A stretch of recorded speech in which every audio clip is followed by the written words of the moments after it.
Hello, I'm Flintlock and Tomahawk Productions, and today we are going to be discussing the kit of the Continental soldier during the American War for Independence. Without further ado, let us begin. So, as you guys can see, I am wearing the coat of Continental soldier, the hat, and stockings, waistcoat, all the wonderful clothing items that we know and love. However, you may notice that these are not in uniform color. That is because the Continental Army had a tough time supplying its soldiers with adequate uniforms, or when they did have adequate uniforms, they were not of uniform colors. This is a problem especially earlier in the war and before the French start importing their own versions of uniforms for use in the Continental Army. So you often see multicolored clothing like I'm wearing, green breeches, blue waistcoats, red waistcoats, anything they can get their hands on, and any fabric that can be made into clothing adequate enough for soldiers to be wearing was more often than not used. You can see here I'm wearing one of the French-made lottery coats. These started issue back in 1778 and spanned into 1780. The unit I represent, the 2nd Massachusetts, received them in November of 1778 as a part of a special order from General Washington to General Horatio Gates, of whom the 2nd Mass was a part of his division.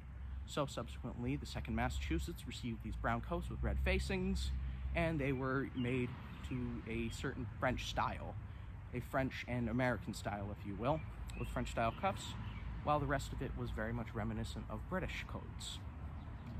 What else is a soldier with, but without his musket? You see here, this is a Shortland pattern musket. It was the quintessential musket for all soldiers within the American Revolution. The Americans did also receive vast quantities of French-made muskets. However, in terms of both British and American soldiers, these would have also been commonly seen. It has a 42-inch barrel. It is a flintlock mechanism, caliber 75. It has brass furnishings, and they were often paired with bayonets. Now, bayonets effectively turn your gun into a spear. They have a 17-inch blade. They're roughly 18, 19. It depends on the manufacturer, but in terms of their actual length. But needless to say, they turn your gun into a spear, and they are triangular shaped. With this, I have my bayonet scabbard.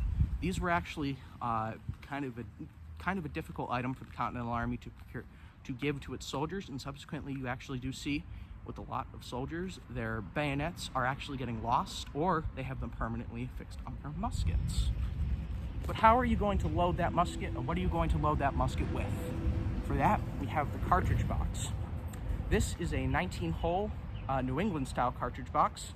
As you can see, it has 19 holes drilled into a wooden block, and those serve the purpose of having wooden cartridges inserted within them.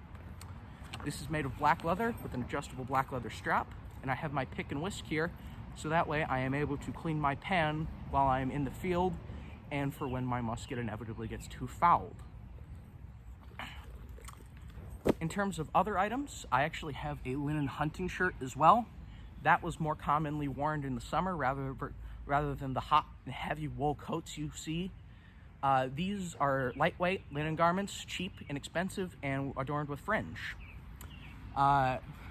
They were often used as either a summer uniform, like I had said, or they were seen as a cheap and inexpensive way in order to clothe massive amounts of troops throughout the year. So you do unfortunately see with winters at Valley Forge and Morristown, you do unfortunately see soldiers with these as well in place of these.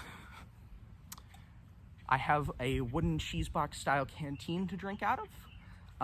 It is referred to as a cheese box due to its resemblance as a box for cheese, effectively. If you're familiar with any period antiques, you'll know, or just period cookery in general, you know that cheese was more often than not stored in wooden boxes like this, except this serves the purpose of a canteen not to hold cheese.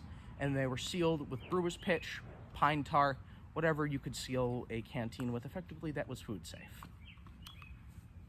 In order to store extra items, such as extra shirts, extra stockings, and whatnot, you would have a linen knapsack. These could be painted and came in a variety of styles.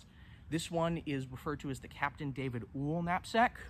It is a single pouch fastened with 3 buttons, 2 shoulder straps, and a strap that goes across your chest in order to hold it better in place.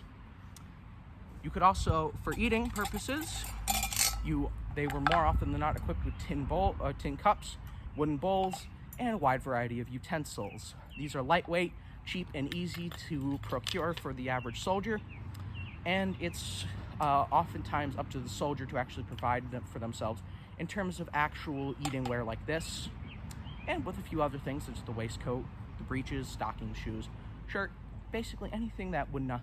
The Continental Army, like I've said and like many of us know, was not a very well supplied army. I'm putting all of this is put onto a white wool blanket, as you can see.